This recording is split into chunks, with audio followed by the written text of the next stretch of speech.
Hello everyone, welcome back in my chemistry classes.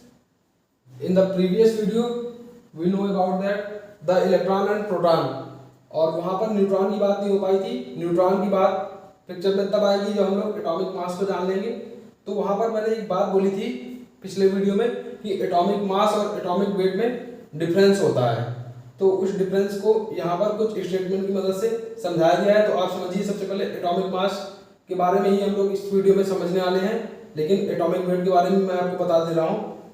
और atomic mass मतलब अलग अलग एटम के सारे हम लोग एटॉमिक मास निकालना सीखेंगे कि वो किस तरीके से लैब में वो निकले हैं और कहाँ से किस तरीके उनका रिप्रेजेंटेशन क्या होता है और उनकी हेल्प से हम लोग नंबर ऑफ न्यूट्रॉन किस तरीके से फाइंड आउट कर सकते हैं। ये वीडियो में हम लोग आज ये सीखने वाले हैं। तो देखिए, एटॉमिक मास जो होता है, एटॉमिक मास में स्टेटमेंट दिया गया है represent the mass of a single isotope और सिंगल एटम। तो ये समझिए, आइसोटोप्स आपको पता नहीं है क्या होते हैं, आपको आइसोटोप्स आइसोबार्स नहीं पता है क्या होते हैं। तो आप सबसे पहले एक सिंपल सी लैंग्वेज ये समझिए कि atomic mass represent the mass of a single atom. Single atom जो हमारा होता है, कोई भी एक पर्टिकुलर 118 प्रकार के एलिमेंट है या फिर 118 प्रकार के हमारे पास एटम है, उसमें से किसी भी एक एटम का जो मास होगा, मास जो उसका हम वेट, उसका वेट अलग चीज होती है, मास अलग चीज होता है। जब हम उसका मास कैलकुलेट कर लेंगे तो उस मास को ही हम लोग क्या बोलेंगे, एटॉमिक मास बोलेंगे। लेकिन एटॉमिक वेट की कंडीशन में अलग हो जाएगा। देखिए क्या लिखा हुआ है, define as the average weight of an element, average weight of an element with the respect to all its isotopes. तो अभी आइसोटोप्स आपको पता नहीं है, आइसोटोप्स वो होते हैं जिनकी फिजिकल कैरेक्टरिस्टिक्स डिफरेंट होती है लेकिन केमिकल कैरेक्टरिस्टिक्स सेम होती है, वो आइसोटोप्स होते हैं। तो आइसोबार्स क्या होते हैं, अगर देखिए और ही सिंपल लैंग्वेज में अगर आपको समझना है तो आइसोटोप्स वो होते हैं जिनके परमाणु क्रमांक सेम हो लेकिन परमाणु भार अलग अलग हो, तो वो आइसोटोप्स कहलाएंगे। लेकिन इसी का जस्ट अपोजिट होता है, अगर परमाणु भार सेम हो, मतलब एटॉमिक मास अगर सबके सेम हो लेकिन एटॉमिक नंबर अगर अलग अलग हो, तो वो आइसोबार्स कहलाएंगे। आगे हम लोग इनकी बात करेंगे। अभी ये पॉइंट्स आ गए थे तो थोड़ा सा इसको डिस्कस कर लिया है, लेकिन इस वीडियो के माध्यम से हम लोग सिर्फ एटॉमिक मास की कैलकुलेशन और उसका रिप्रेजेंटेशन और उसकी हेल्प से number of electron number of neutron किस तरीके से फाइंड आउट कर सकते हैं, ये सीखेंगे। तो अभी आप ये समझिए, एटॉमिक मास, किसी भी एटम के मास को रिप्रेजेंट करा जाता है ए से। अभी ये समझिए आप, अब जैसे सोडियम है, इसका रिप्रेजेंटेशन आप सबसे पहले देखिए, सोडियम में कैपिटल एन होता है, स्मॉल ए, और एटॉमिक नंबर को यहाँ पर लिखा जाता है 11, एटॉमिक नंबर ये हो गया, और इसका एटॉमिक मास होता है 23। ये एक लैब की वैल्यू है, ये लेबोरेटरी में फाइंड आउट करी हुई एक वैल्यू है जो कि डायरेक्ट आपको यूज करनी है, और इसकी हेल्प से ही नंबर ऑफ न्यूट्रॉन निकालेंगे हम लोग। तो अभी हम लोग देखेंगे, ये इसका रिप्रेजेंटेशन है। एटॉमिक नंबर को इस जगह पे नीचे की तरफ लिखा जाता है और एटॉमिक मास को यहाँ ऊपर की तरफ लिखा जाता है और एटम के सिंबल को यहाँ बीच में लिखा जाता है। तो एटॉमिक नंबर को हम लोग जेड से डिनोट करते हैं और एटॉमिक मास को हम लोग ए से डिनोट करते हैं, और एटॉमिक वेट हम लोग एलिमेंट का, देखिए क्या लिखा है, average weight of an element, वो हम लोग अभी बाद में समझेंगे। तो अभी हम लोग इस वीडियो में एटॉमिक मास को देखेंगे। तो सबसे पहले आप इस स्टेटमेंट को नोट कर लीजिए, फिर हम लोग पूरे अपने 20 एलिमेंट्स के एटॉमिक मास को यहाँ पर लिख लेते हैं। तो हम लोग उसको भी नोट कर लेंगे। तो हम लोग उसकी हेल्प से फिर एटॉमिक मास की हेल्प से हम लोग नंबर ऑफ न्यूट्रॉन निकालेंगे। तो इसको आप नोट करिए।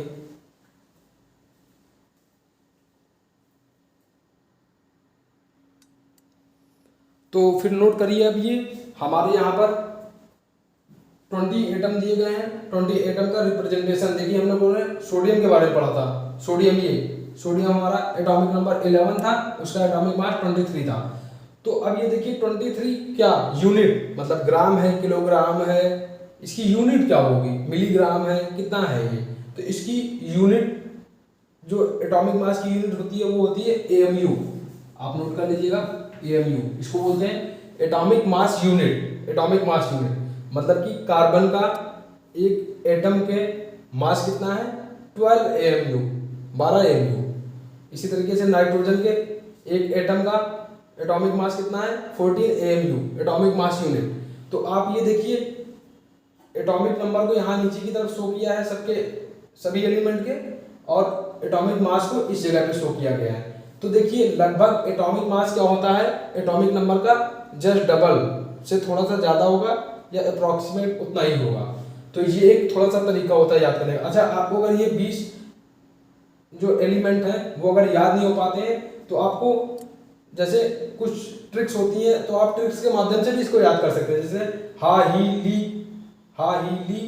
बा ब बी बकनो डाल दीजिएगा इसको, हा ही ली बी बकनो, यहाँ देख रहे बकनो में CNO बकनो, फनी नामांग आलसी, पस PS पस, कलर कक्का। इस तरीके से आप याद कर सकते हो। हा ही ली ना बकनो फनी नामांग आलसी पस कलर कक्का, इस तरीके से आप 20 याद कर सकते हो। वो आप किसी भी टेक्निक का इस्तेमाल करिए या फिर आप 2-4 बार लिखेंगे तो याद हो जाएंगे, लेकिन इसका याद होना आपके लिए बहुत जरूरी है। और ये जो वैल्यू है इसको आप नहीं भी याद करोगे कोई दिक्कत नहीं, क्योंकि लैब की वैल्यू है, ये आपको क्वेश्चन में दिया होगा। लेकिन अगर आपको याद हो जाता है तो बहुत अच्छी बात है, क्योंकि न्यूमेरिकल प्रॉब्लम में आपको डायरेक्ट पता होगा। तो देखिए ये वैल्यू जो यहाँ पर मैंने लिखी है ये एग्जैक्ट वैल्यू नहीं है, देखिए, क्योंकि आप जैसे जब आप चेक करोगे पीरियोडिक टेबल वगैरह में तो जो इनका एटॉमिक मास होगा वो हो सकता है 8.9014 इस तरीके से हो। तो 8.9 लगभग 9 होता है, तो 9 यहाँ पे लिख लिया गया। उस तरीके से यहाँ पर रिप्रेजेंट करके क्वेश्चन में भी आपको इसी तरीके से देगा कि फ्लोरीन का एटॉमिक मास 19 है, तो फ्लोरीन में बताइए नंबर ऑफ न्यूट्रॉन कितने होंगे। ये चीज आपको इस तरीके से क्वेश्चन पूछेगा। तो अभी हम लोगों ने ये समझा ये रिप्रेजेंटेशन। अभी ये सारी यूनिट्स को आप नोट कर लीजिएगा, और इस यूनिट्स को आप अगर नोट कर लीजिए, आप वीडियो को 1 मिनट के लिए पॉज करिए और ये सारी यूनिट्स को आप नोट कर लीजिए। फिर मैं आपको बताता हूँ कि इनसे नंबर ऑफ न्यूट्रॉन किस तरीके से निकाले जा सकते हैं। तो मुझे लगता है कि आप लोगों ने नोट कर लिया होगा। अब हम लोग ये देखते हैं कि देखिए हाइड्रोजन का जैसे एटॉमिक मास 1 है, हीलियम का एटॉमिक मास 4 है, लिथियम का 7 है, तो हाइड्रोजन का एटॉमिक मास 1.0 करके होता है। तो इस तरीके से यहाँ पे दिया गया है। तो अभी आप ये समझिए इसकी यूनिट होती है एटॉमिक मास यूनिट। अब नंबर ऑफ न्यूट्रॉन निकालने हैं आपको, और एटॉमिक मास को किससे रिप्रेजेंट किया जाता है ए से। तो जैसे एक फार्मूला आपको बताता Z बराबर P बराबर E, यहाँ पे लिख देता हूँ Z बराबर P बराबर E। उसी तरीके से हमें पता है जो एटॉमिक मास होता है वो किस पे डिपेंड करता है, एटम के न्यूक्लियस पे। एटम के न्यूक्लियस पे वो 99.94% जो एटम का मास होता है वो न्यूक्लियस की वजह से ही होता है। इसके बारे में भी हम लोग एक्सप्लेन करेंगे क्यों होता है ये। और उस मास और उस न्यूक्लियस में होते क्या है, प्रोटॉन और न्यूट्रॉन। तो एटॉमिक मास जो होता है P + N। अब ये देखिए ये एक फार्मूला होता है, इस फार्मूले को आप याद करिए। Atomic mass = P + N। Number of proton plus number of neutron को आप ऐड करेंगे तो एटॉमिक मास हो जाता है। तो आप देखिए किसी चीज का मास नंबर को ऐड करने से, मतलब देखिए ये बात समझ में नहीं आती है कि प्रोटॉन के नंबर को और न्यूट्रॉन के नंबर को ऐड करते हैं तो हमें एटॉमिक मास मिल जाता है। लेकिन आप खुद सोचिए किसी का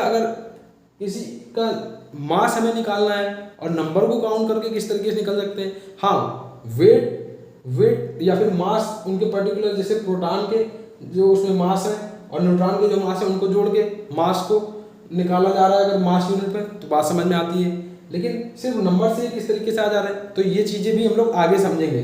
लेकिन आप अभी ये समझिए सबसे पहले कि हाँ, एटॉमिक मास को प्रोटॉन और न्यूट्रॉन के नंबर्स को ऐड करके निकाला जा सकता है। तो ये फार्मूला हमको पता है A = P + N, ये फार्मूला है। ये फार्मूला हमारा करेक्ट है। तो करेक्ट फार्मूला है तो सबसे पहले हम लोग नंबर ऑफ न्यूट्रॉन निकालना सीख लेते हैं। इसके बाद हम लोग इसको भी देख लेंगे कि ये मसला क्या है जहाँ पर हम लोग नंबर्स को ही ऐड करके एटॉमिक मास तक पहुँच जा रहे हैं, उसको हम लोग इसके बाद देख लेंगे। तो सबसे पहले ये फार्मूला करेक्ट है, इसकी हेल्प से हम लोग नंबर ऑफ न्यूट्रॉन निकालने हैं। तो देखिए एटॉमिक मास में अगर मैं प्रोटॉनों के नंबर को अगर माइनस कर दूँ, ये इस तरफ आएगा तो माइनस में हो जाएगा। तो नंबर ऑफ न्यूट्रॉन निकलने लगेंगे। मतलब कहने का मतलब ये है कि मुझे किसी का भी अगर नंबर ऑफ न्यूट्रॉन चाहिए, जैसे हीलियम में कितने न्यूट्रॉन होंगे, तो इसके एटॉमिक मास में से एटॉमिक नंबर को माइनस कर दो, 4 - 2 किया तो आया 2। मतलब कि अब ये समझिए Z बराबर P बराबर E से नंबर ऑफ प्रोटॉन इसमें कितने हैं 2, नंबर ऑफ इलेक्ट्रॉन इसमें कितने हैं 2, और नंबर ऑफ न्यूट्रॉन यहाँ से निकाल लिया।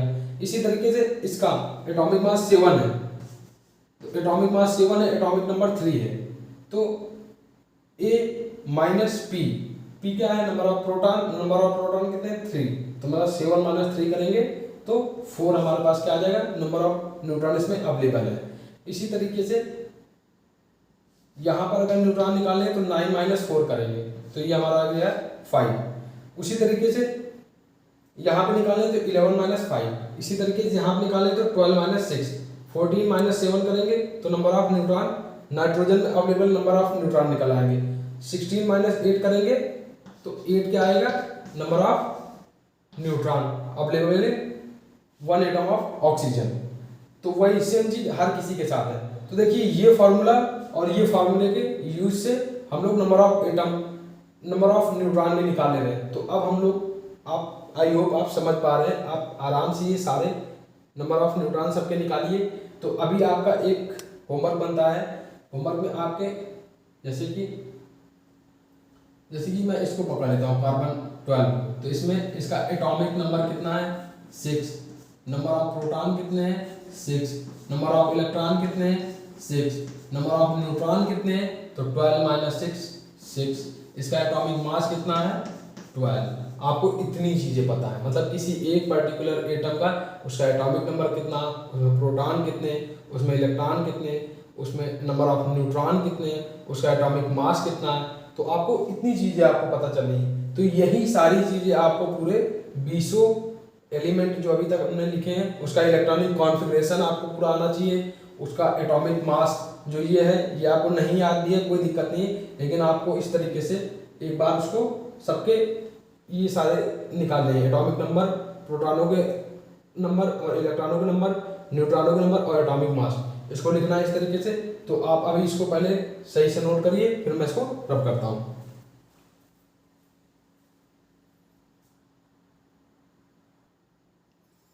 ठीक है, चलिए अब हम लोग आगे की तरफ चलते हैं। अब देखिए जब इतनी बातें हो गई तो हम लोग अब क्या क्या चीज़ें जान चुके हैं। Z बराबर P बराबर E एक फॉर्मूला है, ये आपको बिल्कुल पता होना चाहिए। A इक्वल टू होता है P प्लस N। ये क्या है, एटॉमिक मास है। एटॉमिक मास की यूनिट क्या होती है, AMU। तो अब हम लोग क्या निकाल सकते हैं, किसी भी एटम का, किसी भी एटम में हम लोग कितनी चीज़ें अब जान सकते हैं। नंबर, उसका एटॉमिक नंबर क्या है, number of proton, number of electron, number of neutron और उसका एटॉमिक मास। इतनी चीज़ें आपको पूरे 20 एलिमेंट के आपको निकालने हैं। ये आपका होमवर्क हो गया। और आपको एक चीज़ ये भी करते जाना है, जब आपको 20 एलिमेंट अब याद हो गए हैं, जैसे hydrogen, helium, lithium, beryllium, boron, carbon, potassium, calcium 20 तक अगर याद हो गए हैं, तो वो 20 के आपको जो पीरियडिक टेबल आपने बनाई थी, जिसमें पी ब्लॉक मैंने आपको बताया था, स्टार्टिंग में पी ब्लॉक है, बीच में इधर स्टार्टिंग में एस ब्लॉक है, बीच में डी ब्लॉक है, इधर लास्ट में पी ब्लॉक है और नीचे एफ ब्लॉक को जो बताया था। तो उसमें 20 एलिमेंट को वहाँ पर सेट भी कर देना है। और वहाँ पर जब मैंने आपको अभी जब थोड़ी देर पहले जो एटॉमिक मास लिखा दिए थे, उस एटॉमिक मास को वहाँ पर उनको भी लिखना है और एटॉमिक नंबर को भी लिखना है। इस तरीके से आपको अरेंजमेंट भी कर देना है। और ये भी आप समझिए, आपको उस 20 जो एलिमेंट थे उनके आपको इलेक्ट्रॉनिक कॉन्फ़िगरेशन, इलेक्ट्रॉनिक विन्यास भी आपको पता है। जो आपको नहीं पता है अब उसके बारे में बात करते हैं। आपको ये नहीं पता है कि भाई किसी चीज़ का मास निकालना है तो उसके नंबर ऑफ प्रोटॉन और नंबर ऑफ न्यूट्रॉन को जोड़ के मास तक कैसे पहुंचा जा रहा है। ये एक टेक्निकल एस्पेक्ट है, मतलब इसमें फिर अब हम लोग और ज़्यादा डीप में जाएंगे। तो इसके लिए मैं एक सेपरेट अलग से वीडियो इसके नेक्स्ट वाला बनाऊंगा, जो छोटा होगा लेकिन उसमें काफ़ी टेक्निकल बातें होंगी। तो हो सकता है जैसे कुछ स्टूडेंट को वहाँ पे थोड़ा समझने में प्रॉब्लम होगी, तो इसलिए उसको अलग कर देता हूँ, जिसमें हम लोग आराम से वहाँ पे क्योंकि ये मास ऑफ प्रोटॉन, अच्छा आप एक होमवर्क और चाहे आप शायद नोट कर लीजिएगा, नहीं तो मैं आपको नोट कराऊंगा अगले वीडियो में। आप mass of electron, mass of proton और मास ऑफ न्यूट्रॉन। ये आप नोट करिएगा, आप ये नोट करिएगा। फिर हम इनकी हेल्प से ही आगे इसकी कैलकुलेशन एटॉमिक मास तक पहुंचेंगे। लेकिन फिर मैं वहाँ पर हम लोग सारी बातें करेंगे कि एटॉमिक मास के लिए इन्हीं को ऐड क्यों कर लिया जाता है। तो आई होप आप समझ पा रहे हैं मेरी बात, क्योंकि इसी के बिहाफ पर ही मैं आपको अगले वीडियो में समझाऊंगा। तो इस वीडियो को यहीं पर ख़त्म करते हैं, ज़्यादा नहीं तो बड़ा हो जाएगा। Thank you guys very much for watching this video, thank you very much. और जो भी इंपॉर्टेंट चीज़ें आपको लग रही हैं इसमें से नोट करिए और फिर वीडियो ख़त्म करते हैं यहीं पर।